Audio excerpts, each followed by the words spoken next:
Right, so hello and welcome back to Books and Things and welcome to another video. And today I'm going to be doing the Choose the Year book tag.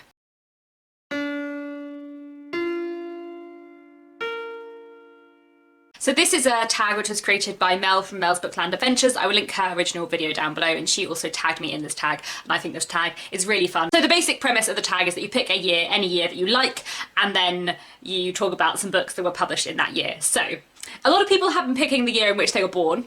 I decided not to do that because I thought I would pick a Victorian year instead because, you know, why not? So the first prompt/question is choose a year and say why. So the year that I am featuring today is the year of 1864. Very good year in the mid-Victorian period.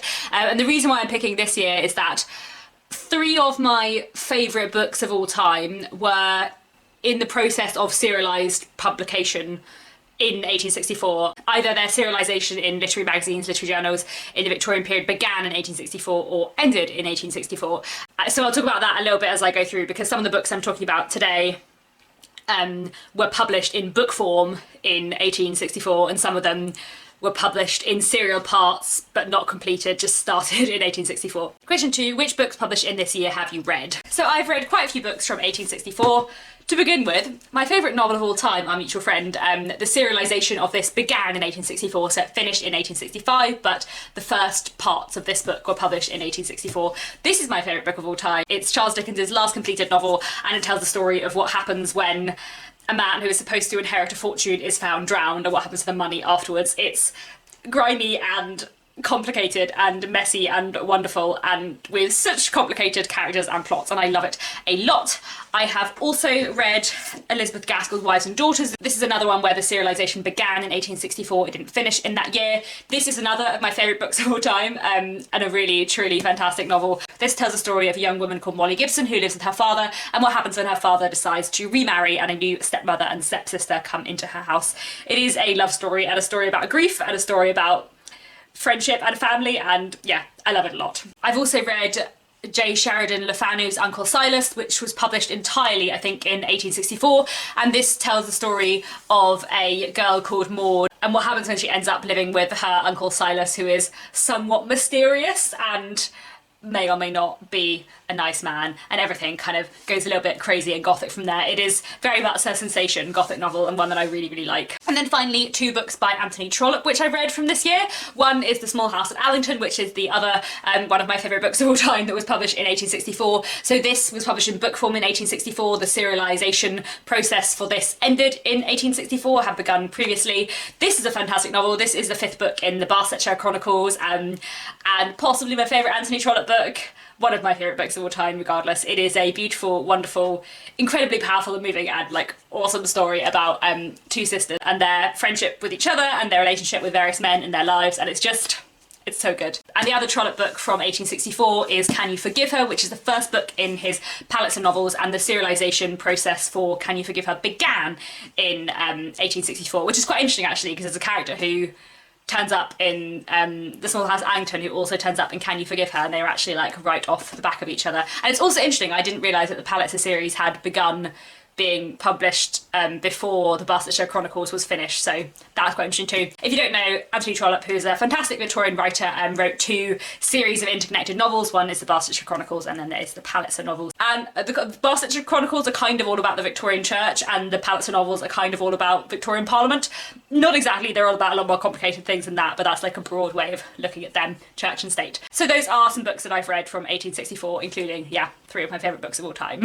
Question 3, are there any books published in that year that sound interesting and that you would like to read? Yes, there are quite a lot of books published in 1864 that I would like to read. I think top of my list is probably Clara Vaughan by R.D. Blackmore, which was on my TBR for Victober last year, possibly the year before, and I didn't get around to reading. I really like R.D. Blackmore. I read Lorna Doone years and years ago and really loved it, and I just really need to read something more by him. And Clara Vaughan just sounds interesting. I believe it is about a woman solving a murder. And then there is also The Light Princess by George MacDonald, which I would really like to read. He's a Scottish Victorian writer who wrote a lot of books for children, and The Light Princess I've heard interesting things about. There was a musical made of it at the National Theatre a few years ago, which I didn't see, but I heard lots about. Then there was also another J. Sheridan Le Fanu book published that year called Widdler's Hand. I don't know anything about this, but I like J. Sheridan Lefanu a lot, so that's definitely on my list. Then also Jules Verne's A Journey to the Centre of the Earth is also one that was published in 1864. I read Around the World in 80 Days back in September and really, really loved it and desperately want to read more by Jules Verne, so that's definitely one I'll be picking up at some point in the future.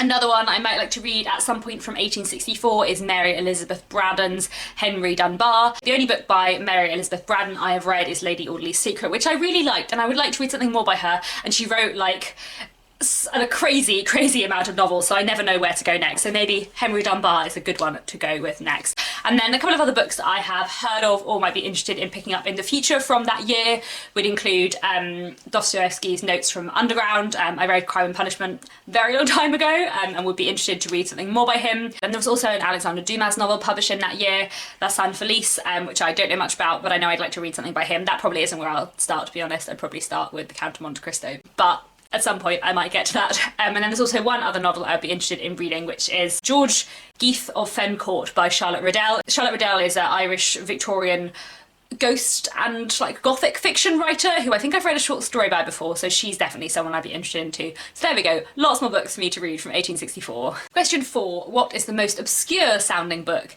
So of the list I got from Wikipedia of books published in 1864, there were a lot that I've never heard of, to be honest. I'm not sure which would be the most obscure sounding one. I've never heard of An Egyptian Princess by George Ebers. I've never heard of Barbara's History by Amelia Edwards. I've never heard of Emily Chester by Anne Moncur Crane. And finally, the 5th question is strangest book cover. So this is the only question where me picking a Victorian year doesn't lend itself as well, because book covers were slightly different. I mean, this is what books looked like in the Victorian period. However, original serialised monthly parts in magazines often had like illustrations at the front, and sometimes they had a cover sheet. So I will put up for you a couple of pretty ones. They're not that strange, they're just quite pretty. And then just because I feel like we need some actual strange book covers, I thought I would share with you some weird covers for Uncle Silas by J. Sheridan Lefanu. These are not covers from the 1860s, these are covers from probably the 1960s and the 1970s, but I just thought I'd show you how weird some of the covers for this book have been. And that is basically all for the Choose the Year book tag. I think this is a really fun tag, so I'm going to tag a couple of people. I'm going to try to not tag people that Mel already tagged, but I might fail at that. So I'm going to tag Rachel's Reading Corner, I'm going to tag Marissa from Blatantly Bookish, Jenny from Bookish Shenanigans, I'm going to tag Livy Stevenson, and I'm going to tag With Cinnamon Please. And I think that's probably enough people to tag for now. So thank you very much for watching. Let me know down in the comments if you've read any other books from 1864 and if you enjoyed them. And that's all for now. Thank you very much for watching, and I'll be back very soon with another bookish video.